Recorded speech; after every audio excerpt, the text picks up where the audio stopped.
अच्छा अच्छा, crash crash में एटॉमिक स्ट्रक्चर कर रहे थे, हमारा चल रहा था एटॉमिक। हाँ जी सर, स्पिन क्वांटम नंबर तक करा था आखिरी में। हाँ स्पिन क्वांटम, वो 12th का था ना, तो हमने क्वांटम नंबर किए थे, 4 क्वांटम नंबर। Yes sir. और आज हमें जो करना है वो है फिलिंग ऑफ इलेक्ट्रॉन्स करना है आज हम लोगों को।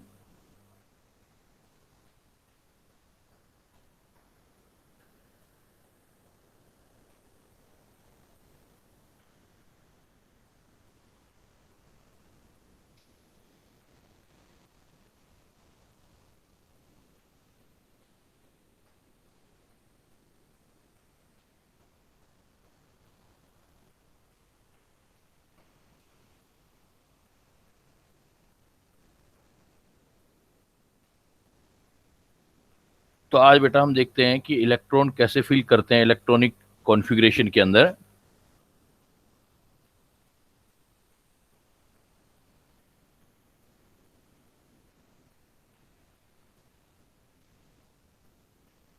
Feelings of electron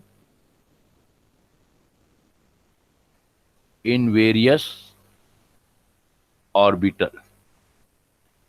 feelings of electron in various orbital, तो ऑर्बिटल के बारे में देखो, हमने डेफिनेशन तो कर लिया था। Orbital 3 dimension space around the nucleus where the probability of finding electron is maximum. और ऑर्बिटल जो है वो साई से रिप्रेजेंट किया था हमने, mathematically it is represented by psi. Now first of all we will study about the shapes of orbital.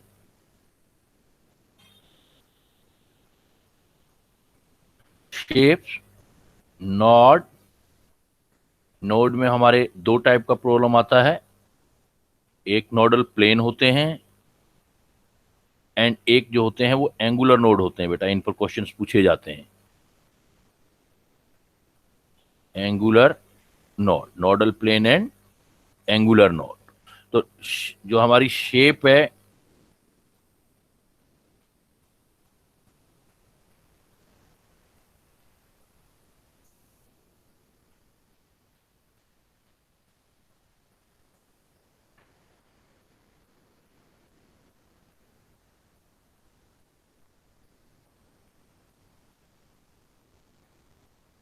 Node, nodal plane and angular node.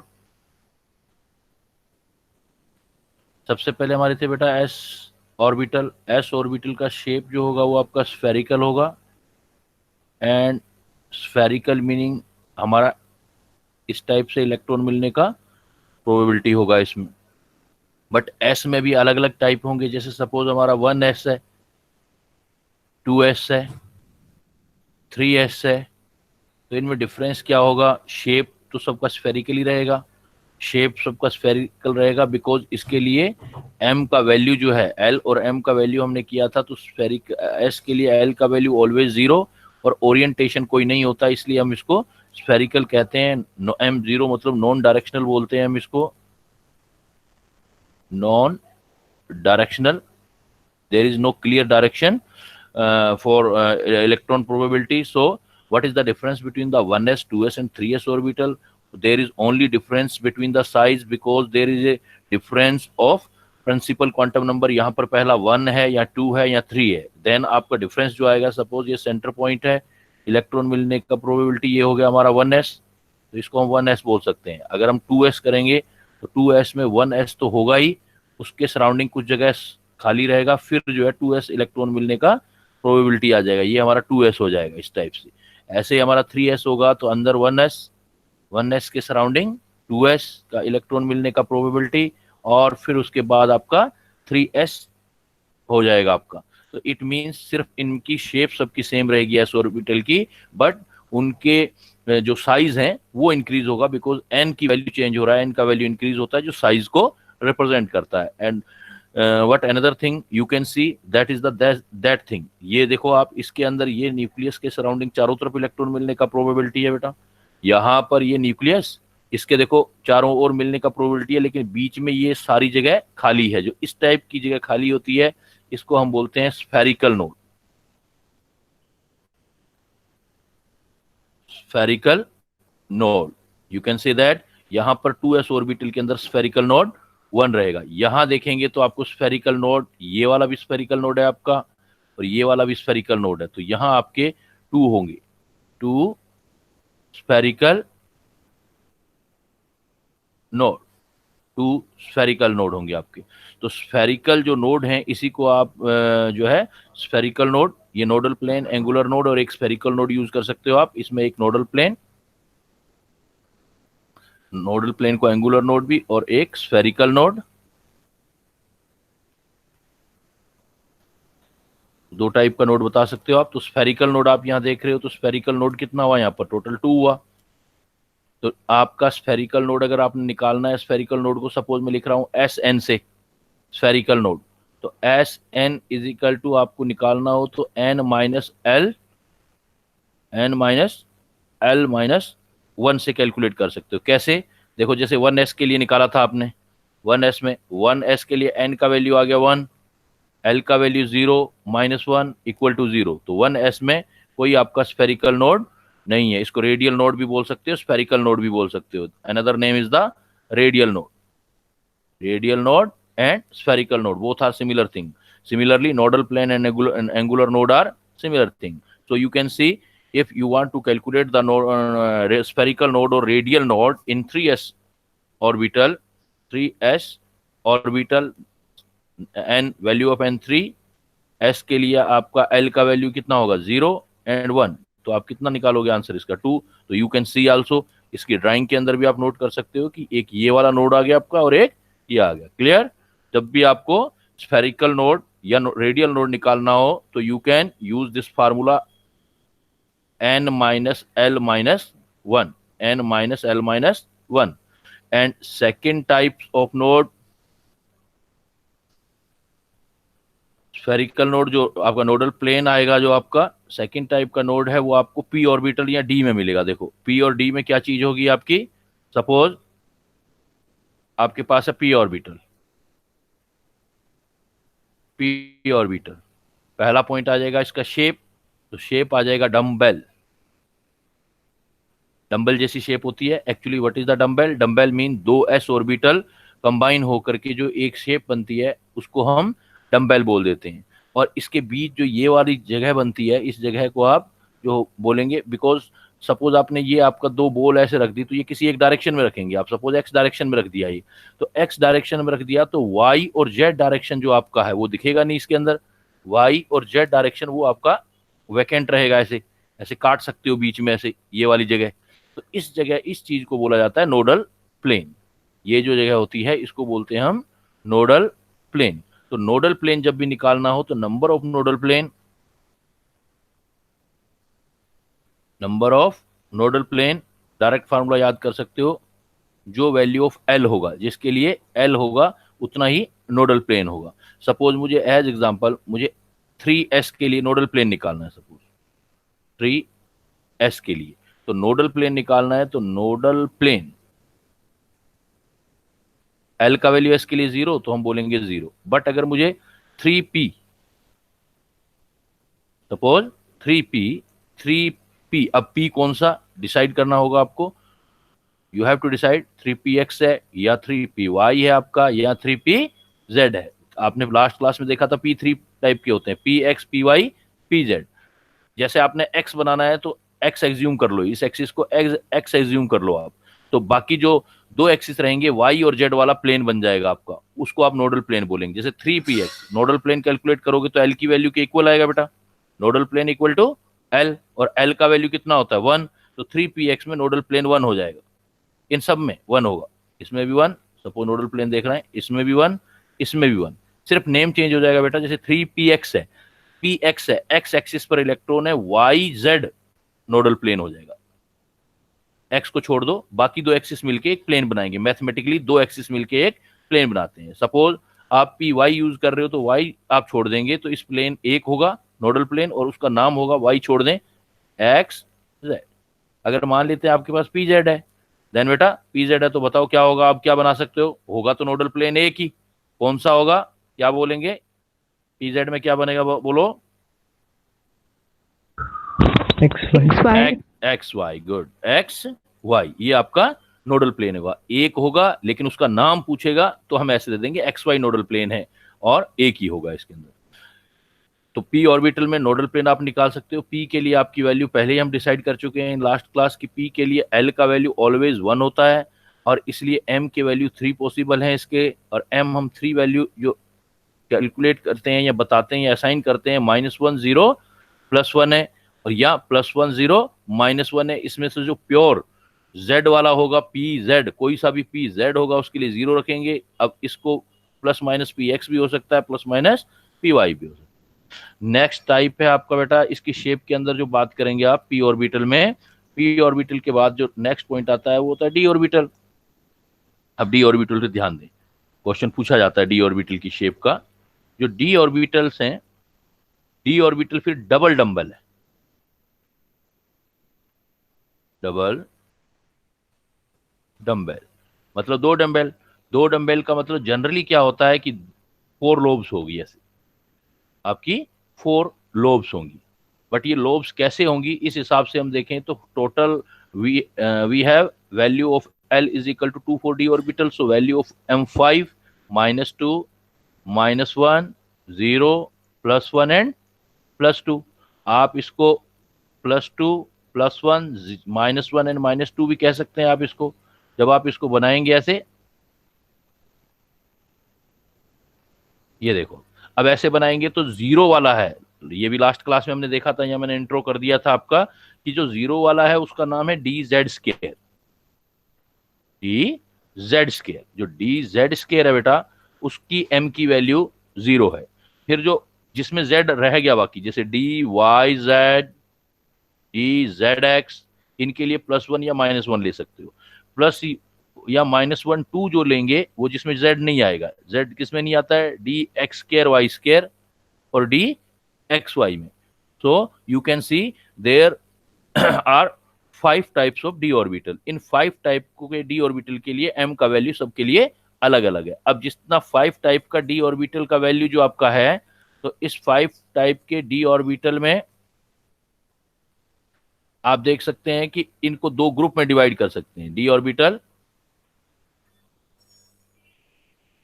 ये important है बेटा, याद रखना ही, d orbitals are divided into 2 group, divided into 2 groups. और ये जो group है आपका, इसको बोलते हैं, जो 2 ग्रुप हैं, एक को बोलते हैं T2G। काफी डीप में जाने की जरूरत नहीं है, वैसे इसका नाम होता है ट्रिपली गैरेड, बोलते हैं इसको T2G D orbital. T2G D orbital, ये T2G डी ऑर्बिटल जो होते हैं d x y, d y z and d z x, इन 3 डी ऑर्बिटल का जो ग्रुप है that group is known as T2G orbital. और इनमें जो होती हैं 4 लोब्स, जो होती हैं 4 लोब्स बिटवीन द एक्सिस होती हैं, बिटवीन द एक्सिस। लोब्स तो 4 होंगी बट बिटवीन द एक्सिस होंगी। बिटवीन द एक्सिस कैसे भाई, जैसे आप एग्जांपल ले रहे हो, कोई सा भी ले लो इन सब में, तीनों टाइप में से, चाहे डी एक्स वाई ले लो, डी वाई ले लो और डी वाई जेड ले लो, जेड एक्स, कोई सा भी ले लो। सपोज आपने ले लिया डी एक्स वाई, तो आप एज्यूम करेंगे कोई भी एक्स एक्सिस है, कोई भी वाई एक्सिस है, एक्स एक्सिस वाई एक्सिस, और 4 लोब्स जो होंगी बेटा वो इनके बीच ऐसे आ जाएंगे, ये 4 लोब्स आ जाएंगे, तो डी एक्स वाई ऑर्बिटल हो जाएगा। तो लोब्स देखेंगे तो 45 डिग्री एंगल पर आपका लोब आ रहा है इसके अंदर, तो लोब्स जो होगा 45 डिग्री पर होगा। तो इसमें वही सेम चीज, अब इसमें क्या निकालोगे आप, सपोज आपको नोडल प्लेन निकालना है,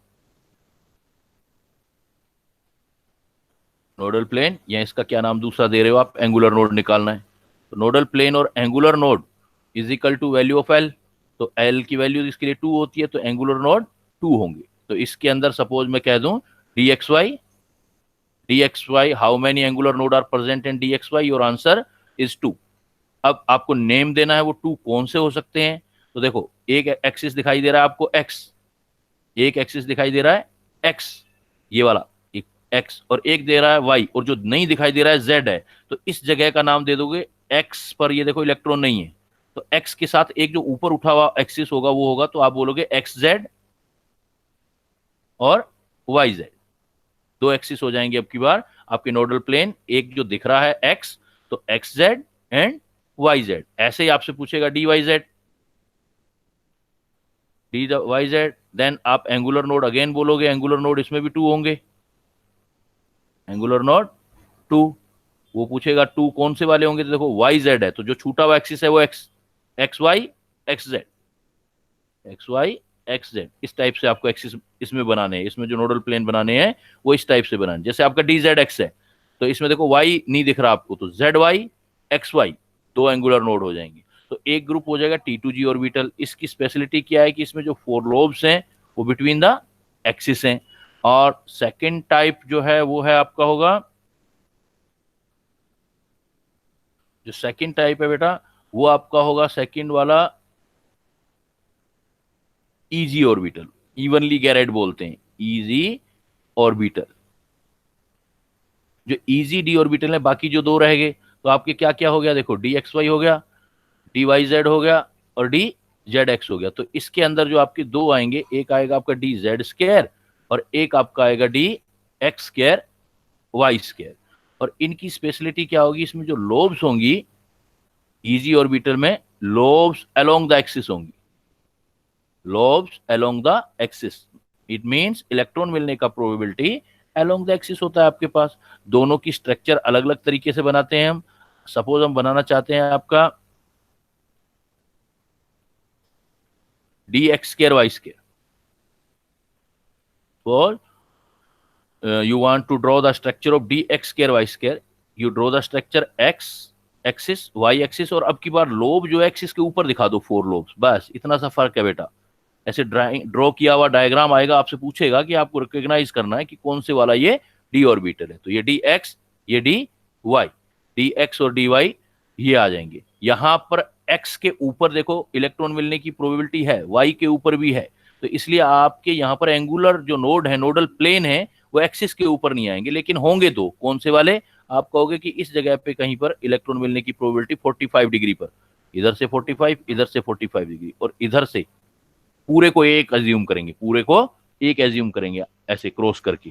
तो आप बोलोगे कि इसमें भी आपकी टू एंगुलर नोड है, टू एंगुलर नोड, यानी फार्मूला लग जाएगा, because angular node is equal to value of l and value of l is d for d x square y square d z. और इस तरह की स्पेस को specially पूछा भी जाता है, इसको बोलते हैं clover leaf shape, clover leaf shape.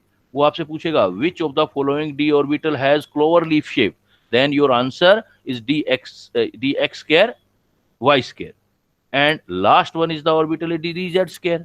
D z square एक स्पेशल टाइप का केस है, जिसमें पहला पॉइंट तो ये ध्यान रखना, इसके अंदर कोई भी नोडल एंगुलर नोड नहीं होंगे, नो एंगुलर नोड, फार्मूला नहीं लगेगा इसमें, नो एंगुलर नोड। ऐसा आ जाए कि किसमें एंगुलर नोड नहीं है, ऐसा आपको बताना है कोई ऐसा डी ऑर्बिटल जिसमें एंगुलर नोड नहीं है, then your answer is d z square. और इसकी शेप क्या होती है, जैसे आपका तीनों एक्सिस हैं, x axis y axis and z axis, x axis y axis and z axis, और इसके अंदर जो जेड एक्सिस के ऊपर ऐसे बना के और यहाँ कोलर बना दो, यहाँ ऐसे इलेक्ट्रॉन, जैसे क्या, जैसे कोई बंद गले की स्वेटर होती है जो गले में पहनते हैं अपने, वो पूरे गले तक जो स्वेटर आती है और ऐसे गले को कवर कर लेती है, उस टाइप की शेप होती है। इसलिए यहाँ चारों तरफ इलेक्ट्रॉन मिलने का प्रोबेबिलिटी है, ऊपर भी ऐसे प्रोबेबिलिटी है जेड पर भी, तो इसलिए हम ये कहते हैं यहाँ पर कोई एंगुलर नोड नहीं होता, and that shape specially is known as doughnut shape. तो ये टॉपिक है, काफी इंपोर्टेंट टॉपिक है बेटा, शेप्स ऑफ डी ऑर्बिटल। आपको कोऑर्डिनेशन केमिस्ट्री में भी काफी यूज होगा, ये काम आएगा। तो शेप्स ऑफ ऑर्बिटल आप क्या कहेंगे कि आपके पास shapes of orbital total s spherical, p dumbbell और डी जो है डबल डम्बेल, और उसमें से जो डी जेड स्क्वायर है वो डेफिनेट शेप है। और इसमें आपको एंगुलर नोड और नोड निकालने आने चाहिए, और टोटल नोड निकालने हो तो टोटल नोड क्या हो जाएगा आपका, टोटल नोड मतलब नोड इज इक्वल टू क्या होंगे, radial node plus nodal plane.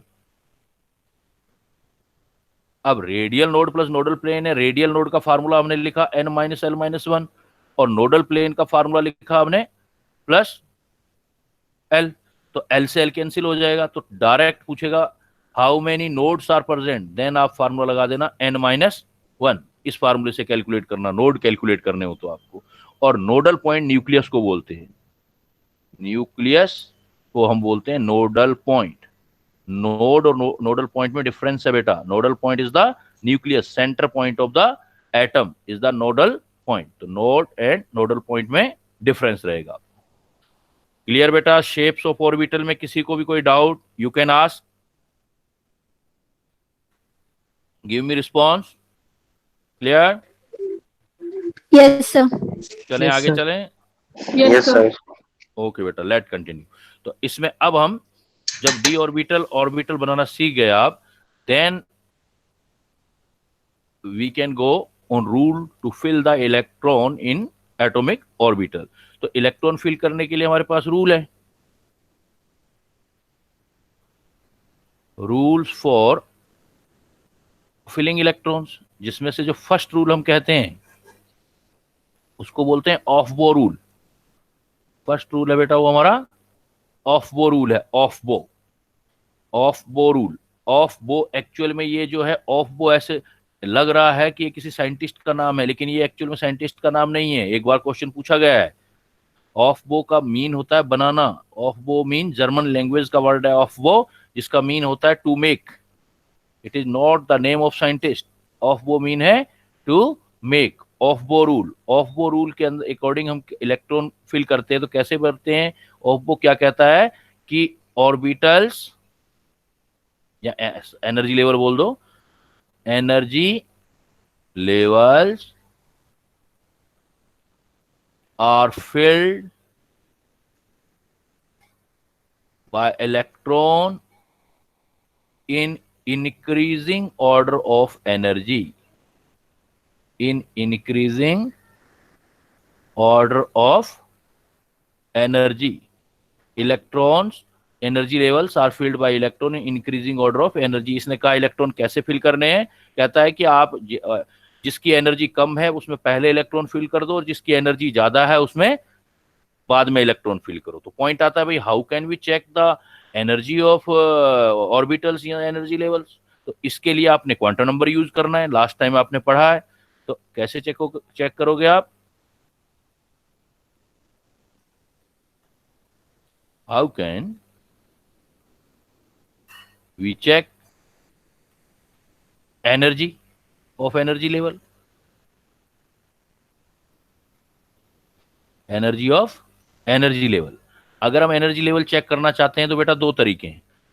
एक केस, पहला केस होगा आपका case first, for one electron system. It should be keeped in mind, specially pay attention on this thing, for one electron system. अगर आपके पास one electron system है तो one electron system मतलब जैसे आपके ये पढ़ा था, हाइड्रोजन है, He पॉजिटिव आयन है, Li2 पॉजिटिव आयन, एटसेट्रा।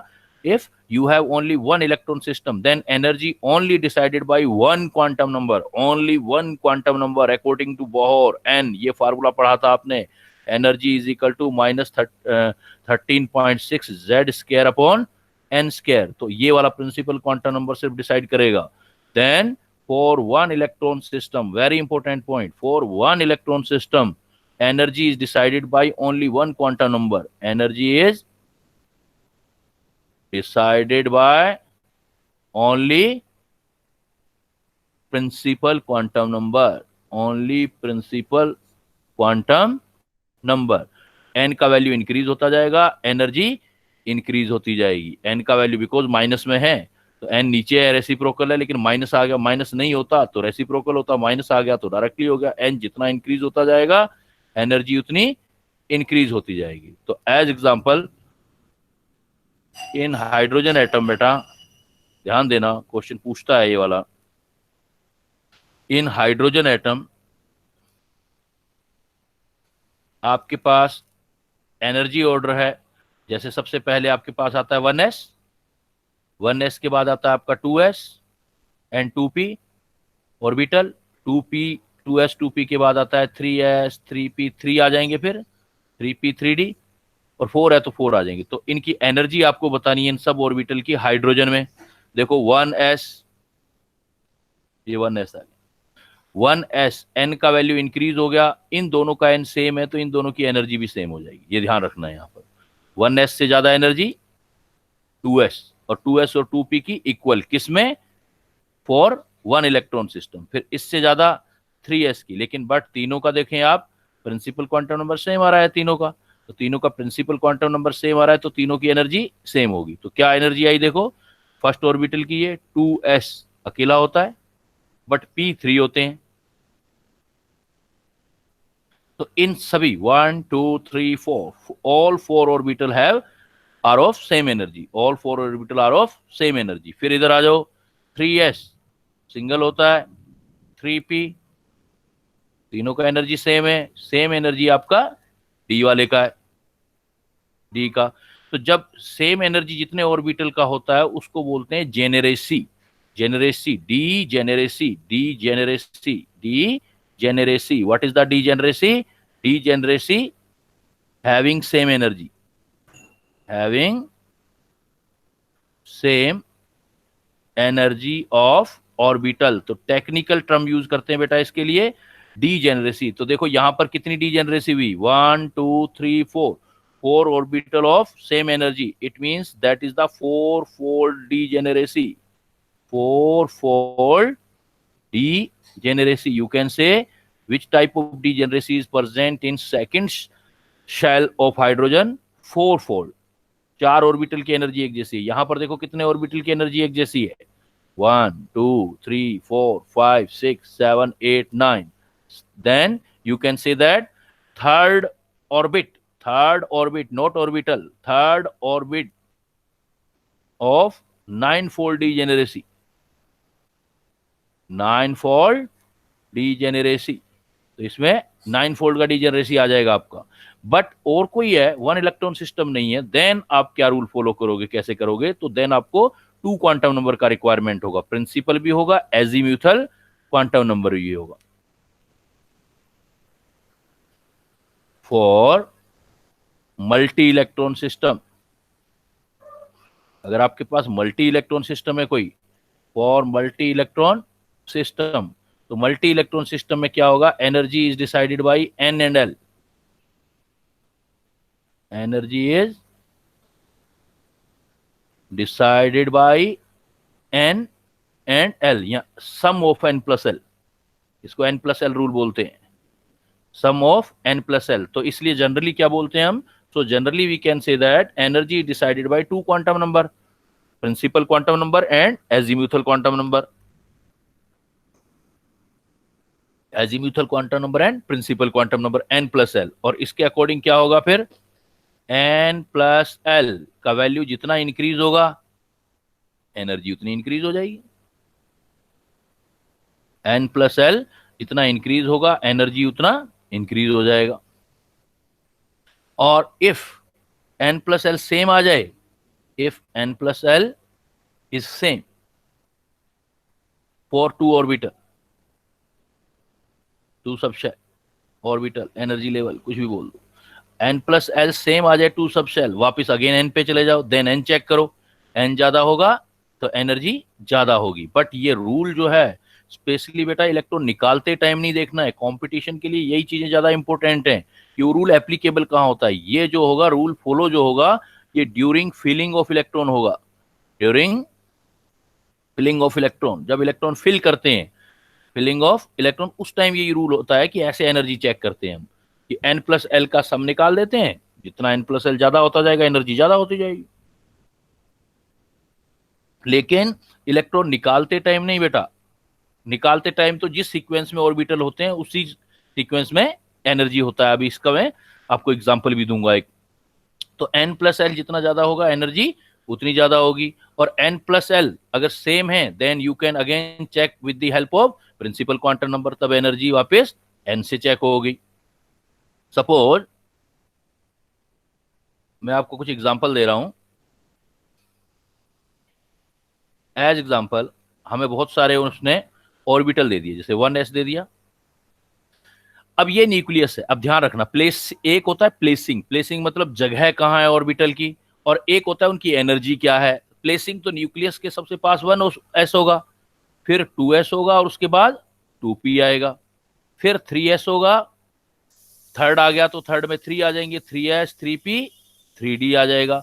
फिर 4 है तो 4 आ जाएंगे, 4s 4p 4d 4f। ये तो होगी बेटा प्लेसिंग। प्लेसिंग तो ऐसे ही जाएगी जैसे रखी है, लेकिन इनकी एनर्जी देखोगे, energy order for multi electron system, energy order n plus l का सम करते जाओ, तो n l n plus L.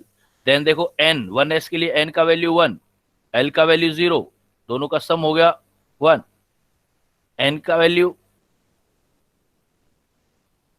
2, l का वैल्यू 0, दोनों का सम हो गया 2, 2 p के लिए l का वैल्यू 1, दोनों का सम हो गया 3, 3 0, दोनों का सम हो गया 3। अब देखो यहां दोनों का सम 3 आया है, इसका सम भी 3 है, इसका भी 3 है। n प्लस एल रूल में दोनों का जब सम इक्वल आ जाए तो जिसका n ज्यादा उसकी एनर्जी ज्यादा, इट मीन 2p से ज्यादा एनर्जी 3s की हो जाएगी। Again you can C in 3p and value of n is 3 and value of l p है इसलिए 1 हो जाएगा, तो 4, 3d 3, d के लिए 2, 5, n प्लस एल 5, 4s। देखो अब यहां 4s, n का वैल्यू 4s के लिए l का वैल्यू 0, देन सम कितना हो गया हमारे पास 4। अब देखो यहां तो सम आया 5 और यहां सम आया 4, जिसके लिए n प्लस एल की वैल्यू ज्यादा होगी उसकी एनर्जी ज्यादा होगी, इसलिए हम कहते हैं कि 4s आता तो 3d के बाद है, आता 3d के बाद है 4s, लेकिन एनर्जी किसकी ज्यादा है, 3d की ज्यादा। कब? इलेक्ट्रॉन फिल करते टाइम। इलेक्ट्रॉन निकालते टाइम तो 4s की एनर्जी जो सीक्वेंस होगा वही एनर्जी का ऑर्डर होगा। तो अब एनर्जी ऑर्डर देखो क्या आया, 1s, 1s से एनर्जी ज्यादा 2s की, 2s से ज्यादा 2p की, 2p से ज्यादा 3s की, 3s से ज्यादा 3p की, 3p से ज्यादा 3d की, और 3d की 4s से भी ज्यादा। ध्यान रखना बेटा, यहां क्या है, बहुत बच्चा मिस्टेक करता है, वो क्या कर देता है 4s पहले रख देता है, 3d बाद में कर देता है। आप ऐसी हैबिट रखो कि 3d पहले ही रखो, हाँ उसकी एनर्जी का सिंबल सही कर दो आप, कि इसकी एनर्जी जो है वो 4s से ज्यादा आएगी। तो ये आपके काम क्या होगा, इसका एप्लीकेशन क्या आएगा आपके, जब भी आपको अनपेयर्ड इलेक्ट्रॉन काउंट करने होंगे, जब भी आपको अनपेयर्ड इलेक्ट्रॉन काउंट करने होंगे या मैग्नेटिक मोमेंट कैलकुलेट करना होगा तो आपको हेल्प मिलेगा। It is helpful to calculate magnetic moment। Magnetic moment का फार्मूला होता है mu under root N N plus 2 Bohr magneton, and here n is the unpaired electron, number of unpaired electron. जैसे आपका एग्जांपल देखो, जैसे example आपके पास iron का एटॉमिक, आयरन का आपको इलेक्ट्रॉनिक कॉन्फ़िगरेशन करना है, आयरन का एटॉमिक नंबर होता है 26, तो आपके ऑर्बिटल होंगे, प्लेसिंग तो ऐसे ही होगी बेटा, 1s 2s और 2p, फिर 3s 3p 3d, फिर 4s 4p 4d 4f, ऐसे चलता जाएगा। 4 है तो फिर 5th आ जाएगा। इलेक्ट्रॉन कैसे फिल करोगे, s में 2 फिल कर सकते हो टोटल आप, फिर s में 2, फिर 6, फिर 2, फिर 6। अब यहां तक आ गया आप, ये तो एनर्जी ऑर्डर आ गया आपका इसका, लेकिन 3d से एनर्जी तो 4s की ज्यादा है ना, 4s से 3d की ज्यादा है, तो पहले 4s को फिल करेंगे आप, तो 2 और 2 4 6 8, कितना हो गया 10 18, 2 यहां आएगा पहले, 2 4s में फिल करके फिर आप d के अंदर जाएंगे तो 26, तो 6 यहां आएगा। अब ये कब कर रहे हो, जब आप इलेक्ट्रॉन फिलिंग कर रहे हो, ये इलेक्ट्रॉनिक कॉन्फ़िगरेशन होगा। क्लियर, ये इलेक्ट्रॉनिक कॉन्फ़िगरेशन। बट मैं अगर आपको कह दूं कि इसमें से आपको 3 इलेक्ट्रॉन निकालने हैं, तो निकालने हैं तो पहले आप डी में नहीं, क्योंकि लास्ट में तो डी में पहुंचे हो, लेकिन डी में नहीं निकालोगे, पहले पहले 4s से ही निकालोगे। ये इलेक्ट्रॉन निकलेगा निकलते टाइम, जो बाहर है वही वाला, यानी कि इलेक्ट्रॉन फिल करते टाइम 3d की एनर्जी 4s से ज्यादा होती है, बट इलेक्ट्रॉन निकालते टाइम 3d से 4s की एनर्जी ज्यादा, तभी तो अनस्टेबल है वो, तभी उससे इलेक्ट्रॉन निकला। तो अब आप क्या, जब ये हैबिट होगा कि आप 3d को पहले ही रखोगे, सिर्फ इलेक्ट्रॉन फिल करते टाइम ध्यान दोगे कि मुझे 4s में भर के फिर इसमें करना है, तो इलेक्ट्रॉन निकालने में कभी प्रॉब्लम नहीं आएगा। अब आपको Fe+3 है, 3 इलेक्ट्रॉन रिमूव करना है, तो यहां से स्टार्ट करो, पहले ये दोनों निकालो, एक यहां से निकाल दो, 1 यहां से निकाल दो, तो ये आ जाएगा 1s2 2s2 2p6 3s2 and 3p 6, 3p6 के बाद 3d5, ये 3d5 आ जाएगा। तो 5 जो हो गए 5 अनपेयर्ड इलेक्ट्रॉन आएंगे, डी ऐसे होते हैं 5, 1 2 3 4 5, तो 5 अनपेयर्ड इलेक्ट्रॉन है, तो म्यू का वैल्यू 5 5 प्लस 2 आ जाएगा। तो कैलकुलेट कर सकते हो आप, म्यू इज इक्वल टू 57 √35। मैं आपको एक हिंट देता हूं, जब भी आपके पास, अब कंपटीशन में तो जल्दी सोल्व करना होगा क्वेश्चन, तो जब भी आपके पास अनपेयर्ड इलेक्ट्रॉन 1 हो तो म्यू आपका 1 पॉइंट समथिंग आएगा, 1 पॉइंट समथिंग आंसर होगा, ये ध्यान रख लेना बस। जैसे एन की वैल्यू 2 आ जाएगी तो आंसर आपका डायरेक्ट याद रखना 2 पॉइंट समथिंग आएगा, 2 पॉइंट समथिंग। सपोज आपके म्यू की वैल्यू आ गई 3 पॉइंट समथिंग, 3 पॉइंट समथिंग, तो समझ लेना अनपेयर्ड इलेक्ट्रॉन 3 है, कैलकुलेट करोगे उतना ही आएगा। 4 पॉइंट समथिंग आ रहा है तो इसका मतलब एन की वैल्यू 4 आएगी, एन की वैल्यू 5 आएगी तो म्यू जो आएगा 5 पॉइंट समथिंग, 5 पॉइंट समथिंग। तो आप बेटा डायरेक्ट इसमें कर सकते हो कि आपका, क्योंकि ये क्वेश्चन पूछे जाते हैं, एन इज इक्वल टू 5 आ गया तो म्यू का वैल्यू 5 पॉइंट समथिंग। अब वो समथिंग कुछ भी हो सकता है, समथिंग। देखो इसमें देखो, अगर ये 36 होता, अनपेयर्ड इलेक्ट्रॉन कितना आया 5, 5 मैंने रखा, 36 होता तभी तो 6 आता। अब देखो 6 से कम रह गया तो 5 पॉइंट समथिंग होगा, तो 5 पॉइंट समथिंग ही आएगा। जब भी आपका अनपेयर्ड इलेक्ट्रॉन होगा तो इससे आप मैग्नेटिक मोमेंट डायरेक्ट निकाल सकते हैं। यहां आपके 3 फार्मूला हैं जो आपको कंफ्यूज करते हैं। एक होता है मैग्नेटिक मोमेंट, वो ये फार्मूला, एक orbit moment, orbital angular moment, और एक ऑर्बिट एंगुलर मोमेंट। मतलब इन तीनों में ध्यान रखना, एक होगा ऑर्बिट एंगुलर मोमेंट, वो अलग चीज थी, वो हमने क्या पढ़ी थी बेटा, NH/2 पाई। एक पढ़ा था ऑर्बिटल एंगुलर मोमेंटम, वो था हमारा √LL+1 H/2 पाई। और ये जो हम पढ़ रहे हैं ये है मैग्नेटिक मोमेंट, वो एंगुलर मोमेंट है, ये magnetic moment. Mu is equal to, तो एक साथ याद कर लेना एक जगह लिख के, मैग्नेटिक मोमेंट, तो ध्यान रहेगा तीनों अलग अलग फार्मूले हैं, √NN+2 बोहर मैग्नेटम। तो इस टाइप से आप एनर्जी देख करके और इलेक्ट्रॉन फिल कर सकते हैं। और एनर्जी किससे चेक करेंगे बेटा, क्लियर, एनर्जी किससे चेक करेंगे, इफ हमारे पास 1 इलेक्ट्रॉन सिस्टम है तो सिर्फ एन से। In 1 electron system energy is decided only by principal quantum number, but for multi electron system it is decided by 2 quantum number, sum of 2 quantum number N and L. जिसका n+l का value ज्यादा उसकी energy ज्यादा। Clear, energy check कर लोगे। Energy check करने के लिए आप ये भी हिंट यूज कर सकते हो बेटा। एक देखो, ये आप बनाना चाहो ना, एग्जाम में कभी भी जाते हो तो ये बना ही दिया करो, बहुत जगह काम आता है। इलेक्ट्रॉनिक कॉन्फ़िगरेशन 1s एक बार, 2s 2p 2 बार लिख दो, 3s 3p 3 टाइम्स, अपने आप n+l रूल फॉलो हो जाएगा, 3s 3p 3d, 4 को 4 टाइम 4s 4p 4d 4, 5 को 5 टाइम, फिर ऐसे काट दो, ये एनर्जी मिल जाएगी आपको। और इसको एस के शेप में ऐड कर दो, एस के शेप में, तो इससे क्या होगा कि आपको डायरेक्ट एनर्जी मिल जाएगी। देखो 1s से ज्यादा एनर्जी 2s की, 2s से ज्यादा 2p, 2p से 3s, 3s से 3p, 3p के बाद एनर्जी 4s की, इलेक्ट्रॉन फिलिंग करते टाइम फिर 3d की एनर्जी। तो आपको एनर्जी का ऑर्डर अपने आप ही n+l रूल मिल जाएगा अगर ऐसे आप करोगे तो।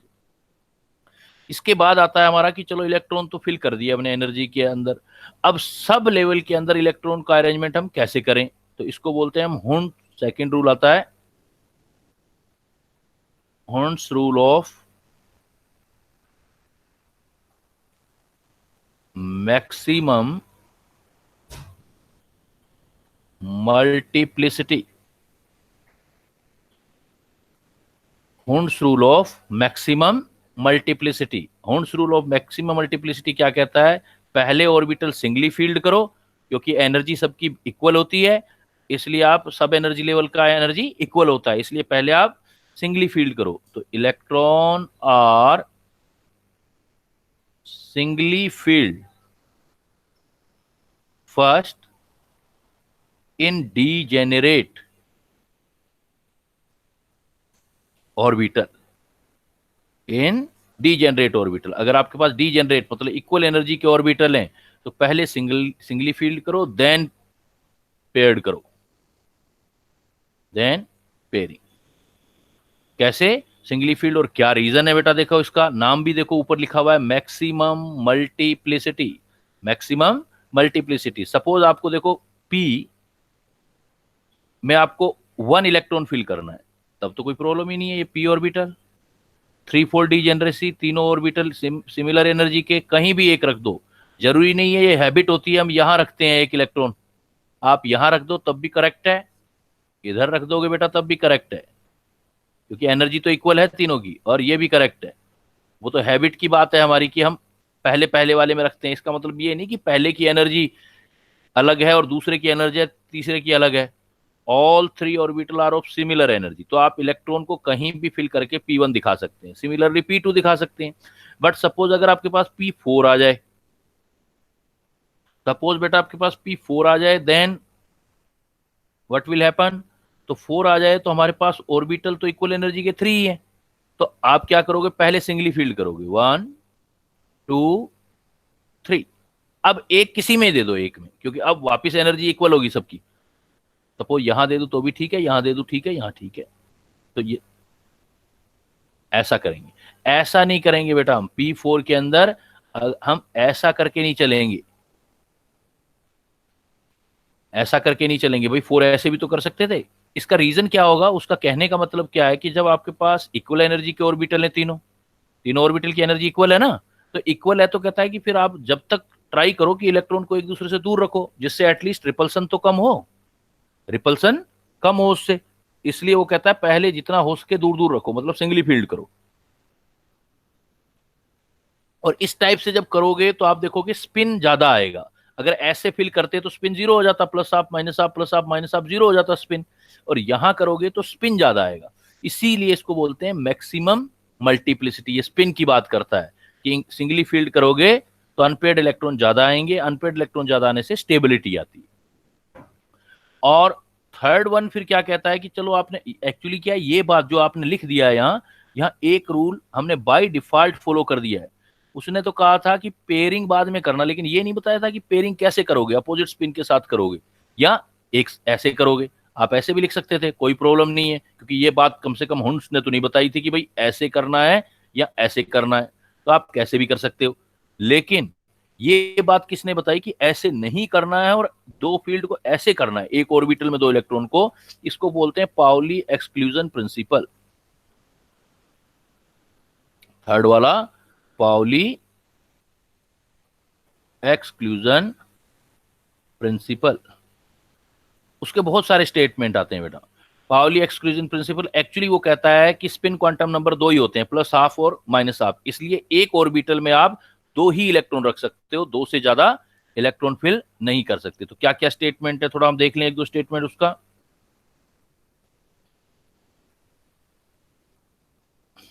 पाउली एक्सक्लूजन प्रिंसिपल कहता है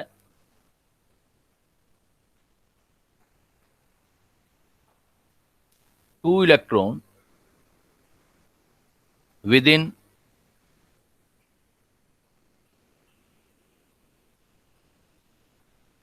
same atom, two electron within same atom cannot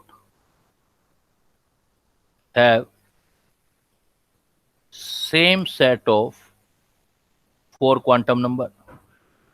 कोई भी दो इलेक्ट्रॉन उठा के देख लो, कहता है उनके चारों के चारों क्वांटम नंबर सेम नहीं हो सकते। इसका मतलब एक में तो एटलीस्ट डिफरेंस आएगा ही आएगा। या इसी को क्या लिख सकते हो, और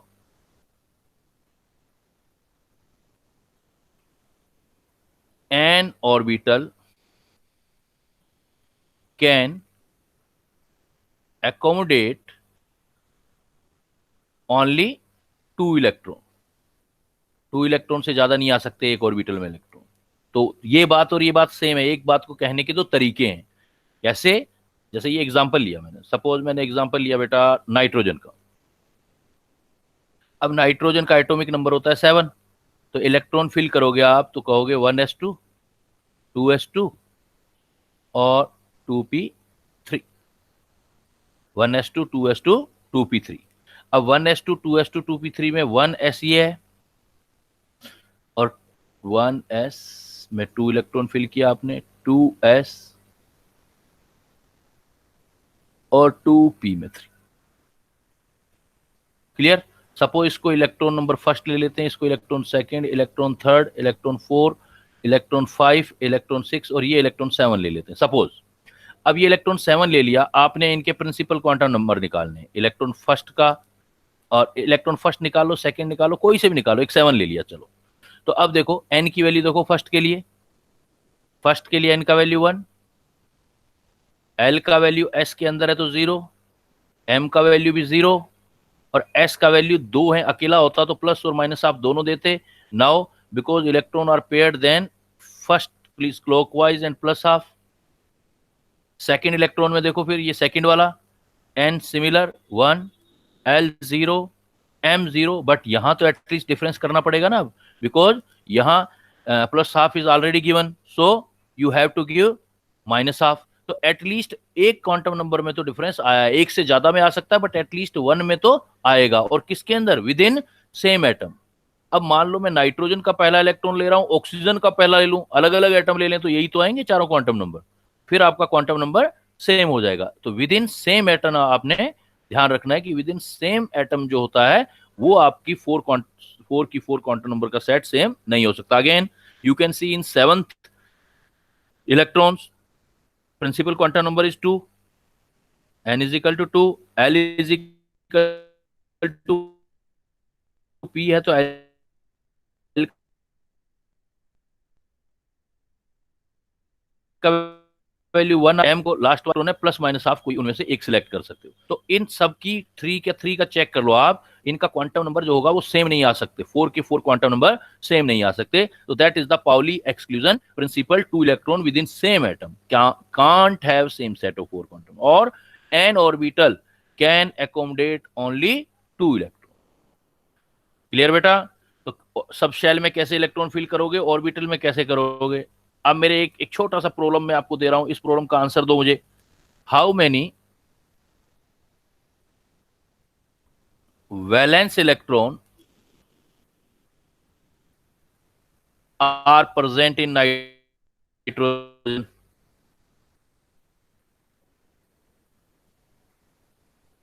बताओ बेटा क्या आएगा answer? How many valence electron are present in nitrogen? Sir, 3. Are you sure? 3? You know मैं पूछता हूं तो कुछ ना कुछ क्वेश्चन में लोचा जरूर होता है, इसलिए पूछता हूं कि बच्चे मिस्टेक करते हैं। सोचो जरा, how many valence electron are present in nitrogen? देखो बेटा, ज्यादातर बच्चा आंसर लगाता है 3, लेकिन 3 आंसर गलत है। उसने पूछा आपसे वैलेंस इलेक्ट्रॉन, वैलेंस इलेक्ट्रॉन का मतलब वैलेंस शेल होता है, वैलेंस इलेक्ट्रॉन का मतलब है वैलेंस शेल में इलेक्ट्रॉन बताने, तो वैलेंस शेल लास्ट वाला होता है, तो लास्ट वाला 5 होंगे, 5। यस 5 होंगे बेटा, because valence shell second number लोगे, ये देखो पूरा लोगे। यहाँ ज्यादातर बच्चे मिस्टेक कर जाते हैं, यहाँ पर सिर्फ 3 काउंट कर लेते हैं। 2s और 2p ये वैलेंस शेल ही तो है पूरा, ये पूरा वैलेंस शेल है। ध्यान रखना आगे से कि वैलेंस शेल की बात की है तो पूरा शेल लेना होता है वैलेंस इलेक्ट्रॉन में 5। हाँ, अनपेयर्ड इलेक्ट्रॉन कहता then your answer is 3। Clear? तो इस टाइप से जो है आप इलेक्ट्रॉन कंप्लीटली फिल कर सकते हैं। अब यहां पर और तरह के क्या क्या प्रॉब्लम आते हैं देखो।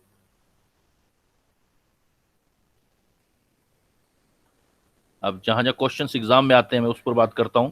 ये जो अभी मैं पॉइंट बताने जा रहा हूं इस पर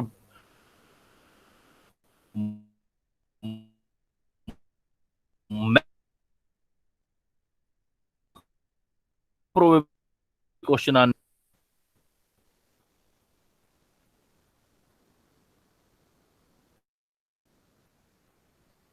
वैलिडिटी ऑफ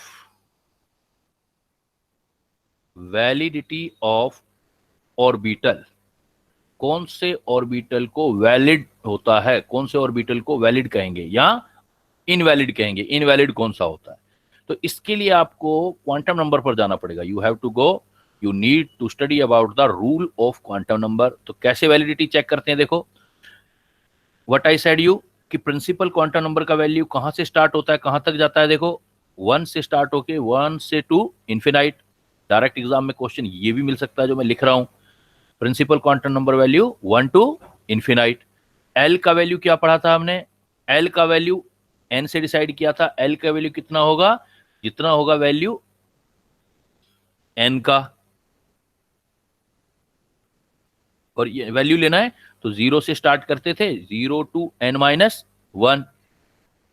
तो n की वैल्यू 1 से लेके इन्फिनाइट तक हो सकती है, लेकिन l की वैल्यू 0 टू n-1। तो सबसे पहले first of all you are suppose to compare the value of n और l। l जो है, l की वैल्यू कभी भी देखो n-1 पे खत्म हो रही है, तो n के बराबर या n से ज्यादा नहीं हो सकती। l हमेशा लेस देन n रहेगा। l का वैल्यू हमेशा छोटा होना चाहिए, l हमेशा स्मॉल होना चाहिए, n हमेशा लार्ज होना चाहिए। तो वैलिड ऑर्बिटल है। अगर कहीं आपको दिखाई दे रहा है कि l n के बराबर या उससे बड़ा दिखाई दे रहा है, देन ऑर्बिटल इनवैलिड होगा। पहला यही चेक कर लिया करो, l और n की वैल्यू कंपेयर कर लिया करो। यहां वैलिडिटी दिख रही है, देन अगेन चलो m की वैल्यू पर। m का वैल्यू बेटा होता है -l से, क्योंकि ये इस पर डिपेंड कर रहा है, ये इस पर डिपेंड करेगा। -l से 0 होते हुए कहां तक जाता है? +l तक। -l से 0 होते हुए +l तक। तो m की वैल्यू फिर चेक करो, सेकंड पॉइंट ये चेक करो, m की वैल्यू लेस देन या इक्वल हो सकती है l की। m की वैल्यू जो है इक्वल, स्मॉल बट इक्वल भी हो सकती है, लेकिन कभी भी m की वैल्यू लार्ज नहीं होनी चाहिए। अगर m की वैल्यू l से लार्ज दिखाई दे रही है आपको, तो ऑर्बिटल आपका इनवैलिड है, वो वाला ऑर्बिटल आपका इनवैलिड होगा। तो पहले क्या चेक कर लिया करो? पहले m की वैल्यू चेक कर लिया करो, यहीं से क्लियर हो जाएगा। अगर m का वैल्यू l से ज्यादा दिखाई दे रहा है तो वो ऑर्बिटल आपका वैलिड ही नहीं है, m की वैल्यू l से ज्यादा हो ही नहीं सकती। या l की वैल्यू n से ज्यादा दिखाई दे रही है या बराबर भी दिखाई दे रही है तो भी नहीं हो सकती। कैसे? सपोज ये प्रॉब्लम, इस तरह का प्रॉब्लम का सबसे ज्यादा प्रोबेबिलिटी ऐसे आएगा, which is the valid orbital. देखो सपोज मैंने लिख दिया एग्जांपल, मैंने कह दिया n का वैल्यू है 4, l का वैल्यू है 3 और m का वैल्यू है 2। तो ऑर्बिटल वैलिड है या नहीं है? देखो m l से छोटा और l n से छोटा, तो ऑर्बिटल वैलिड है। बना के देखो, बन भी जाएगा। देखो 4, l की वैल्यू 3 है तो f ऑर्बिटल आ जाएगा, m आगे ओरिएंटेशन होंगी उसकी। जैसे सपोज मैंने ले लिया n का वैल्यू 3, l का वैल्यू बेटा 2 और m का वैल्यू, या n की वैल्यू ले ली 3, l का वैल्यू 1, m का वैल्यू भी 1 ले लिया। देन चेक करो, देखो m का वैल्यू l के बराबर हो सकता है, m का वैल्यू l के बराबर हो सकता है, m l के इक्वल आ सकता है, और l देखो 1 है n से छोटा, इसका मतलब वापस वैलिड है ऑर्बिटल। निकालोगे तो क्या आएगा? देखो 3, l की वैल्यू 1 है तो 3p, ये 1 आ रहा है, m का वैल्यू +-1 कोई भी ले सकते हो, तो px या 3px या 3py पॉसिबल होगा, तो वैलिड ऑर्बिटल होगा। बट अगर मैं यहां कह दूं n का वैल्यू 2, l का वैल्यू 2, m का वैल्यू 1, तो अब की बार देखो वैलिड नहीं है बेटा। ये देखो l का वैल्यू कितना आ रहा है हमारे पास? l का वैल्यू 2 आ रहा है, और l का वैल्यू n को अप्रोच कर रहा है, तो पॉसिबल ही नहीं है, l तो n से छोटा होना चाहिए। ऐसा कुछ बनाओगे तो बनेगा ही नहीं, देखो तो ये नॉट वैलिड, नॉट वैलिड। तो n 2 है, l भी 2, तो 2d, तो 2 में तो d होता ही नहीं है, 2 में तो 2s और 2p ही होते हैं, इसलिए अपने आप आपको वैलिडिटी पता लग जाएगी। तो इस तरह की प्रॉब्लम आपके एक तो एग्जांपल आ सकते हैं इसमें, तो उसमें आपका ये वाला कॉन्सेप्ट यूज होगा कि आपको वैलिडिटी चेक करना आना चाहिए ऑर्बिटल का। इसी पॉइंट पर दूसरा टाइप का प्रॉब्लम क्या आ सकता है आपका? बिकॉज देखो जो आपका बोहर थ्योरी है वो तो आपकी मॉडर्न फिजिक्स में भी है, इसलिए वो तो फिजिक्स में भी पूछेगा प्रॉब्लम, लेकिन ये आपका प्योरली केमिस्ट्री का पार्ट है, क्वांटम नंबर वाला। दैट्स वाई जो एग्जामिनर होता है यहाँ पर आपसे इसी पार्ट से एग्जाम में क्वेश्चन पूछता है। ये रूल और जो आज का क्लास है इसमें ज्यादा प्रोबेबिलिटी आता है, खास करके क्वांटम नंबर वाले इस पार्ट से, क्वांटम नंबर का एप्लीकेशन ज्यादा पूछता है आपसे। तो अब देखो वो एक ऐसे दे देगा आपको, कहेगा सपोज एग्जांपल देखो, if n plus L is equal to 5, ऐसे दे दिया उसने, if n plus L is equal to 5, calculate the maximum possible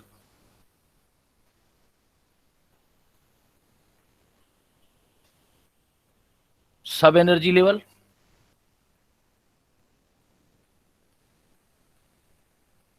and orbital. आपको ऑर्बिटल बताने कितने पॉसिबल हो सकते हैं और सब एनर्जी लेवल, मतलब कितने वैलिड सब एनर्जी लेवल बनेंगे, कितने ऑर्बिटल बनेंगे। देन आप कैसे सोल्व करोगे बेटा, देखो n प्लस एल का सम आपको 5 रखना है। तो आप सबसे पहले, क्योंकि n l जो है n से छोटा रहना चाहिए, n बड़ा हो सकता है l से, तो आप मैक्सिमम वैल्यू क्या लो, n5 ले लो, जो n प्लस एल का सम है वो आप पहले लेके चला करो। जैसे n की वैल्यू, ये l की वैल्यू, ये सब एनर्जी लेवल बना लेते हैं, कौन सा बनेगा। तो कैसे स्टार्ट करोगे आप, सबसे पहले n का वैल्यू 5 ले लो आप, जो सम दे रखा है, तो l का वैल्यू 0 हो जाएगा, दोनों का सम 5 करना है आपको। देखो ये बन गया 5, l की वैल्यू 0 है तो 5s बन गया। फिर 1 कम कर दो, n का वैल्यू पॉसिबल 4 ले सकते हो, ये 4 लोगे तो l 1 आ जाएगा, दोनों का सम 5 हो जाएगा। इट मीन सब एनर्जी लेवल हो गया आपका 4 p ऑर्बिटल। फिर 1 कर दो आप 3, ये हो जाएगा 2, ये आ गया आपका 3d आ गया सब एनर्जी लेवल। अब मैं ये कर दूं 2, अब ये 2 कर दूंगा और यहां आ जाएगा 3, तो l की वैल्यू देखो बराबर ही नहीं हो सकती, ये तो इंक्रीज कर गई, इंक्रीज कर गई, तो ये बना के भी देखोगे तो 2f बनेगा, ये इनवैलिड हो गया, ये इनवैलिडिटी हो गई। कैसे इनवैलिडिटी होगी, बिकॉज l जो होना चाहिए वो आपका लेस देन n होना चाहिए, लेकिन यहां l बड़ा हो रहा है, तो आगे जाने की जरूरत नहीं है आपको। इसका मतलब आपके सब एनर्जी लेवल आगे 3। आंसर देंगे आप सब एनर्जी लेवल, और सब एनर्जी लेवल आपका आंसर आ जाएगा 3। लेकिन उसने एक प्रॉब्लम और पूछा था आपसे, सब एनर्जी लेवल एंड ऑर्बिटल। तो ऑर्बिटल देखोगे तो 5s अकेला होगा, 4p 3 होंगे, p ऑर्बिटल आगे, और 3d 5 होंगे। तो कितने हो गए, 1 2 3 4 5 6 7 8 9, तो ऑर्बिटल आंसर दे दोगे आप 9, ऑर्बिटल आंसर आ जाएगा आपका 9। तो इस टाइप का जो प्रॉब्लम आता है उसका प्रोबेबिलिटी आपके ज्यादा रहता है, ज्यादा जो है प्रोबेबिलिटी आने का होता है। तो अब आप मुझे जल्दी से इस क्वेश्चन में सेम कैटेगरी डाल रहा हूं, सॉल्यूशन बना के दो। If n plus L is equal to 6, आप इसमें ऑर्बिटल्स और सब एनर्जी लेवल कैलकुलेट करो।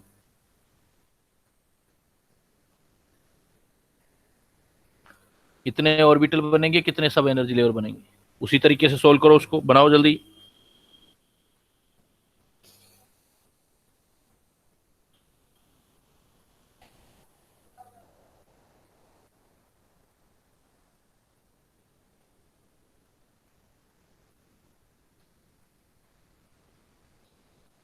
यस बेटा, कितना आ रहा है बोलो।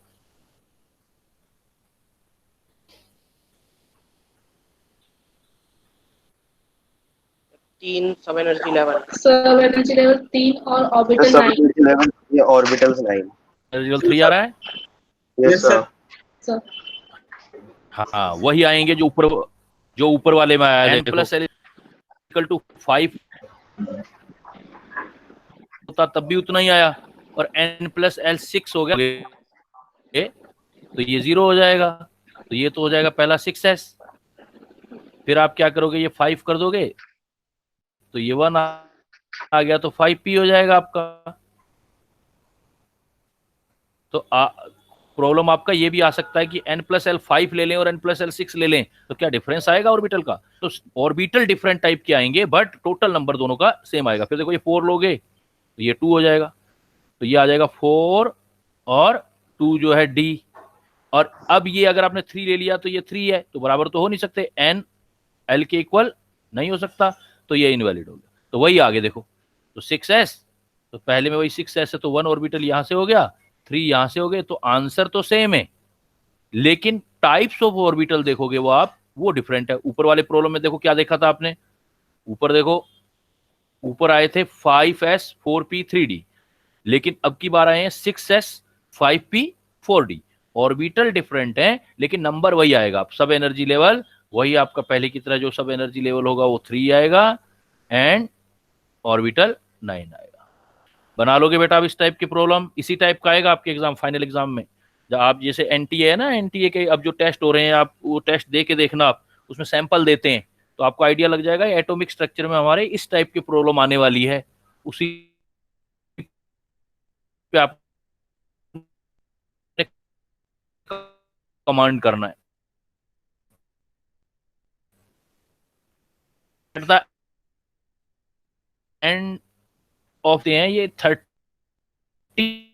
तक जाते जाते भी, बिकॉज इलेक्ट्रॉनिक कॉन्फ़िगरेशन को बनाने में बहुत सारे जो होते हैं फैक्टर वर्क करते हैं, तो 30 तक ही हमको एक्सेप्शन मिलने लग जाते हैं, आगे तो बहुत सारे एक्सेप्शन है। 30 तक भी अगर हम जाएंगे तो इसमें देखो आप, सपोज इसमें एक्सेप्शन ऑफ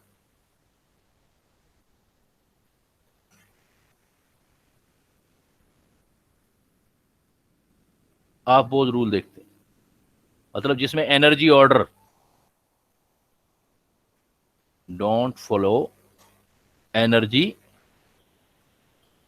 ऑर्डर, इसमें एनर्जी ऑर्डर फॉलो नहीं हुआ है, तो इसमें आप अप टू 30 देखोगे,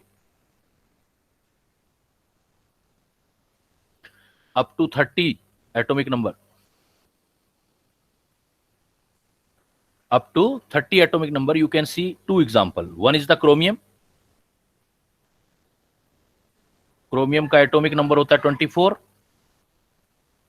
और second is copper, Cr and Cu, इसका होता है 29। कॉपर क्रोमियम का इलेक्ट्रॉनिक कॉन्फ़िगरेशन लिखेंगे तो देखो ऐसे लिखना चाहिए 1s 2s 2p 3s 3p 3d। एक काम जरूर किया करो बेटा, एक देखो 1 लिखते हो तो एक बार ही लिखा करो, 2 लिखते हो तो 2s और 2p दोनों बनाया करो, 3 लिखते हो तो 3s 3p 3d बनाया करो, 4 लिखते हो तो 4s है तो 4p 4d 4f भी होता ही है, वो वैकेंट होते हैं क्योंकि 4 हो गया तो ये आ गया इसके अंदर 4s 4p 4d 4f। अब इलेक्ट्रॉन फिल करने 24 देखो 1s2 2s2 2p6 3s2 3p6, तो 18 तक तो यहाँ हो गए, ये 20 हो गए और 4 यहाँ आ गया, तो ये आना चाहिए था पर ऐसा आता नहीं है, रूल फॉलो नहीं होता। 4s फिल करके 3d 4 में नहीं जाते, उल्टा 4s में 1 इलेक्ट्रॉन होके 3d में 5 आ जाते हैं, ये इलेक्ट्रॉनिक कॉन्फ़िगरेशन होता है। 1s2 2s2 2p6 3s2 3p6 3d5 and 4s1, बाकी सारे वैकेंट रहते हैं आगे वाले। तो ऐसा क्यों हो पाता है, बिकॉज 4s 1 है हाफ फील्ड और 2 होता है फुल फील्ड। 3d में टोटल कैपेसिटी आ सकती है 10, और अगर 3d में आप इतना करेंगे तो 1 2 3 4 5 अनपेयर्ड इलेक्ट्रॉन हो जाएंगे। तो एक्सेप्शन क्यों हुआ ये, because symmetry does matter, symmetry जो होती है वो स्टेबिलिटी देती है, तो सारे इक्वल एनर्जी के ऑर्बिटल हैं तो सेम इलेक्ट्रॉनिक कॉन्फ़िगरेशन भी सब में आ जाता है इसके अंदर, तो इसको बोलते हैं, ये ऐसा क्यों होता है, रीजन आएगा तो एनर्जी ऑर्डर ब्रेक क्यों होता है, don't follow energy order, extra stability, extra stability पूछेगा क्यों एक्स्ट्रा स्टेबिलिटी, तो आप बोलोगे extra stability due to extra stability of half filled D5 and S1 orbital, half filled orbital हैं वो एक्स्ट्रा स्टेबल हैं। फिर पॉइंट अगर और आपको आगे तक ले गया बेटा, और क्वेश्चन थोड़ा डीप ले गया तो वो पूछेगा भाई एक्स्ट्रा स्टेबिलिटी हाफ फील्ड में क्यों आई, तो बोलोगे due two symmetrical distribution of electron, symmetrical distribution of electron, ये सिमेट्रिकल डिस्ट्रीब्यूशन ऑफ इलेक्ट्रॉन हुआ। तो देखो कुछ पॉइंट्स आ रहे हैं, एक्स्ट्रा स्टेबिलिटी आ जाए तो एक्स्ट्रा स्टेबिलिटी किसकी होती है, हाफ फील्ड की और फुल फील्ड ऑर्बिटल की, तो हाफ फील्ड ऑर्बिटल D5 और S1 आ रहे हैं इसलिए एक्स्ट्रा स्टेबिलिटी आ गई। अब इसमें एक्स्ट्रा स्टेबिलिटी आया क्यों, what is reason behind this extra stability, the reason is the symmetrical distribution of electron. अब आगे और आगे डिटेल पूछ ले, थोड़ा सा और बता देता हूं, आगे कैलकुलेशंस भी आती हैं। ऐसा करने से, सिमेट्रिकल डिस्ट्रीब्यूशन लेने से क्या होते हैं, नंबर ऑफ एक्सचेंज इंक्रीज हो जाते हैं। अब ये इलेक्ट्रॉन एक दूसरे की जगह एक्सचेंज करते रहते हैं, जिससे क्या स्टेबिलिटी बनी रहती है, एनर्जी रिलीज होती रहती है। एनर्जी सिस्टम की जितनी कम होगी उतना सिस्टम स्टेबल हो जाएगा। तो उसका रीजन भी आप कह सकते हो हाई एक्सचेंज एनर्जी। हाई, हालांकि ऐसा पूछा नहीं गया आज तक, लेकिन यहां मैं टच करके छोड़ रहा हूं, हाई एक्सचेंज एनर्जी। सिमिलरली अब ऐसा ही एक्सेप्शन आपको मिलता है 30 तक, देखें अप टू 30 बेटा, अप टू 30 कॉपर में मिलता है। कॉपर में देखो 29 इलेक्ट्रॉनिक कॉन्फ़िगरेशन है, तो होना चाहिए 1s2, 2s2, 2p6, 3s2, 3p6, 3d से पहले 4s में 2 इलेक्ट्रॉन होने चाहिए थे और 3d में 9, बट ऐसा होता नहीं है। ये भी ऑफ बो ब्रेक हो रहा है। देखो ऑफ बो के अकॉर्डिंग तो पहले 4s जो है आपका 4s कंप्लीट करके फिर इसमें आना चाहिए था, लेकिन 4s को विदाउट कंप्लीट किए ये इधर आ रहा है। इसका जो इलेक्ट्रॉनिक कॉन्फ़िगरेशन है वो आपको 1s2, 2s2, 2p6, 3s2, 3p6 और 3d10, 4s1 होता है। तो 3d10 फुलफिल्ड, इसमें भी ये एक्स्ट्रा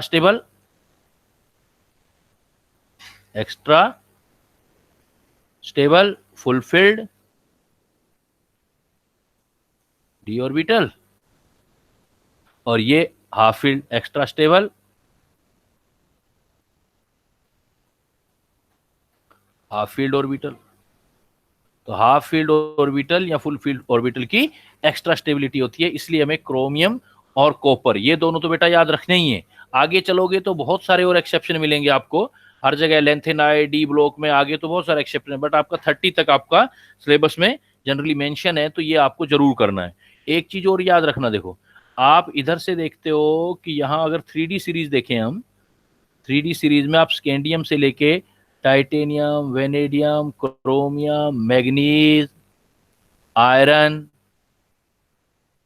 कोबाल्ट, निकेल, कॉपर और जिंक देखते हो। तो कॉपर में आप एक्सेप्शन देखते हो तो भाई नीचे वालों में एक्सेप्शन होंगे, जो नीचे है copper, silver, gold, electronic configuration. लेकिन एक इंटरेस्टिंग चीज ये है, that's why I am saying you कि आप अप टू 30 तक की बात कर रहे हो, अप टू 30 तक की दो आपको जो है रूल के एक्सेप्शन मिल गए। आगे तो बहुत सारे हैं, जैसे आप स्पेशली नोट करोगे ना, कभी ध्यान दो, आप ध्यान देना, निकिल के नीचे होता है पैलेडियम। निकिल का इलेक्ट्रॉनिक कॉन्फ़िगरेशन करना हो आपको, तो निकिल का जो इलेक्ट्रॉनिक कॉन्फ़िगरेशन होता है, एटॉमिक नंबर होता है 28।